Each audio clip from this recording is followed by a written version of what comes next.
I'm sure you've heard the news, dash cams can be lifesavers. But what if yours suddenly stops working? Let's figure out why. First, check the power source. Is your dash cam plugged in tightly?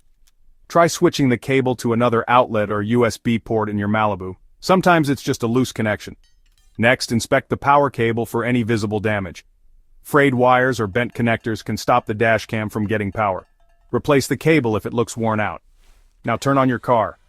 Watch for any lights or screen activity on the dash cam. If there's nothing, no lights, no beeps, it might be a blown fuse. Check your car's fuse box and swap out any blown fuses with a matching one. Still nothing? Let's look at the memory card. Pop out the SD card and reinsert it. Sometimes a corrupted card can freeze the dash cam. Try using a new formatted card if you have one. Finally, reset your dash cam. Most models have a small reset button. Use a paperclip to press it for about 10 seconds.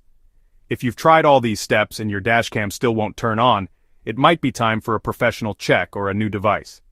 Remember, a working dash cam isn't just about capturing cool road moments. It could save you time, money, and stress. Stay safe and keep recording.